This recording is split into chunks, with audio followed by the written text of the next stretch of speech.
Video করছো? ভিডিওই করছি। কটা বাজে এখন? এখন আমার হাতে ঘড়ি আছে? না, তোমার তো আছে। না নেই, পড়া হয়নি, পড়বো গাড়িতে। 4টে বাজে এখন নাম।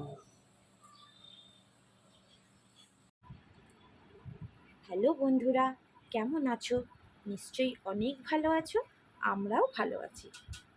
বাইরে ভীষণ গরম, তাই না? আর এই গরমের মধ্যেই আমরা হঠাৎ করে বেরিয়ে পড়লাম। এই যে আসছে আমাদের মমিতা ডার্লিং, ওরই জন্য। মিমো আছে, কিন্তু মিমো আমাদের সাথে মোটেও যাচ্ছে না। ওর গিটার ক্লাস আছে, তাই ও এখানেই থাকবে। আমরা বেরোবো সেই মুহূর্তেই আমাদের কমপ্লেক্সেরই এক দাদা বাইরে যাচ্ছিলেন, আমাদের ড্রপ করে দিল। বেশ মজায় মজায় এসি গাড়িতে করে সুন্দরভাবে মেট্রো স্টেশন অবধি বাই করে দাও। মিমোকে বাই বলে আমরা চলে গেলাম। এই যে এত সুন্দরভাবে মেট্রো স্টেশন পৌঁছে দেওয়ার জন্য দীপেনদাকে অনেক অনেক থ্যাংক ইউ। আর এই যে রুনা মেট্রোর টিকিট কাউন্টারের সামনে দাঁড়িয়ে টিকিটের জন্য।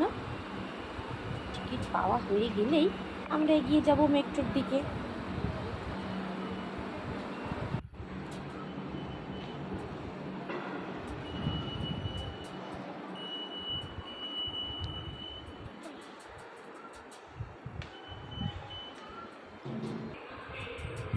বাইরে খুব গরম, এই গরমের মধ্যে যে আমরা বেরোতে পেরেছি এটাই একটা মজার ব্যাপার।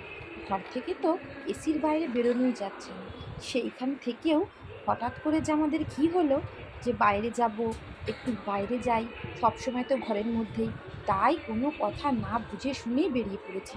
গরম তো লাগছেই, কিন্তু কী আর করা যাবে, হুজুর যখন উঠেছে বাইরে যাব তো তো যেতেই হবে।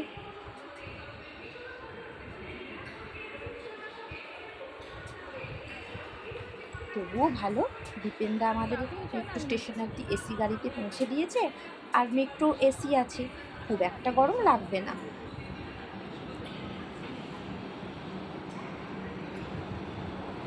এটাই একটা মনে সান্ত্বনা। বলতে বলতে মেট্রো চলে এসেছে, বেশি ওয়েট করতে হয়নি প্ল্যাটফর্মে।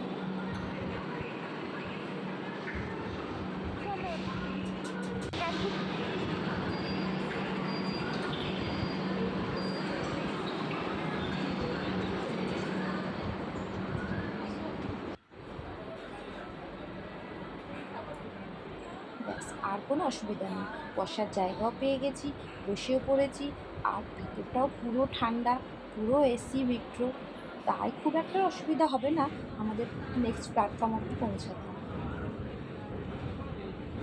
স্টেশন শহীদ ক্ষুদিরাম ব্রিজিং এরিয়া।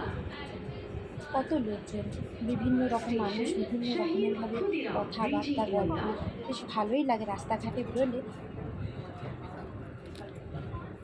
অনেক রকম মানুষের সঙ্গে দেখা হয়, খুব ভালো লাগে।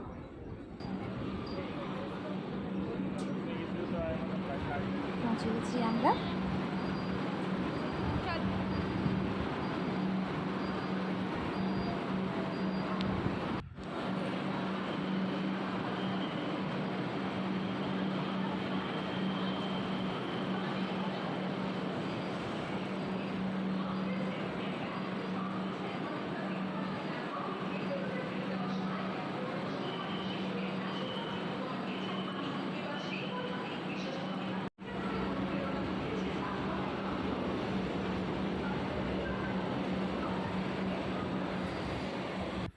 এই কালীঘাট স্টেশনে, এখানে মা কালী, দক্ষিণেশ্বরী মা ও কালীঘাটের মায়ের সুন্দর করে ছবি দিয়ে সাজানো থাকে।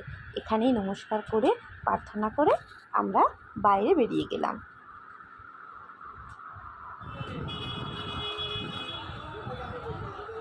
চলো, কি ফল খাবে নাকি এখন? দেখেছো, ফল দেখেই ফল খেতে ইচ্ছে হয়ে গেল। এখনো তো কত কিছু বাকি। চলো,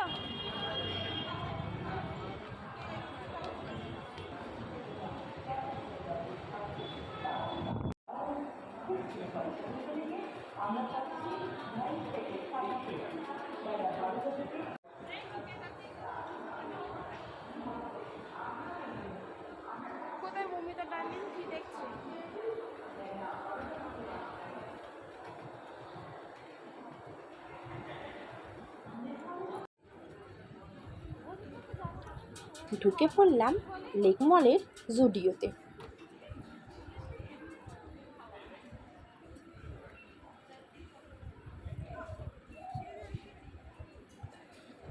চারিদিকটা ঘুরে ফিরে বেশ কিছু জিনিস দেখে কিছু জিনিস নিজেদের জন্য কিনেও ফেললাম। পুরো ভিডিও করবে না, হ্যাঁ?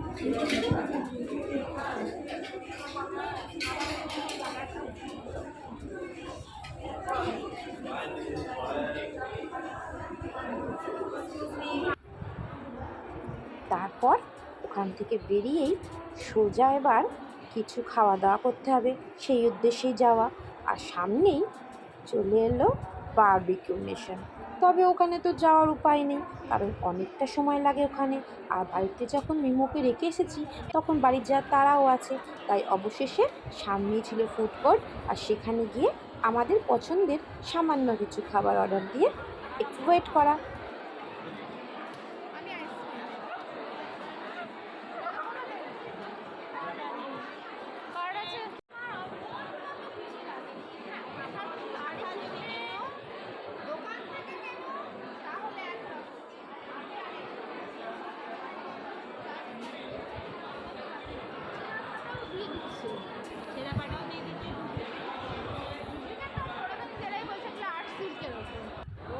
এই তো চলে এসেছে আমাদের পছন্দের ফিশ কাটলেট। এটি আমাদের তিনজনেরই ভীষণ পছন্দের একটা স্ন্যাক্স। এটা এনজয় করার পর বেরিয়ে পড়তে হবে আমাদের, কারণ এখানে আর বেশিক্ষণ সময় কাটানো যাবে না। দেখতে দেখতে অনেকটা সময় হয়ে গেছে, 7:30 প্রায় বাজে।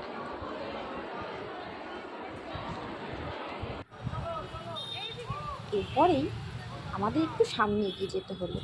এইখানকার ঠিকানাটা আমি ইউটিউবের বিশেষ কয়েকটা ব্লগে দেখেছি, আর তখন থেকেই মনে রেখেছিলাম যে লেক মলে গেলে এখানে আসবই।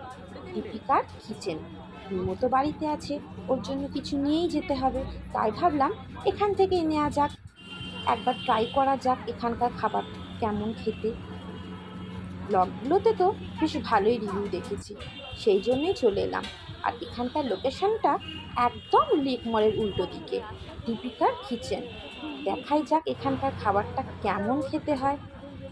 ভেতরে তো ফুডকোর্টে আমরা সবসময়তেই খাই, তবে এখানকার খাবারও নিশ্চয়ই ভালো হবে, তাই খানিকটা খাবার পার্সেল নিয়েছি।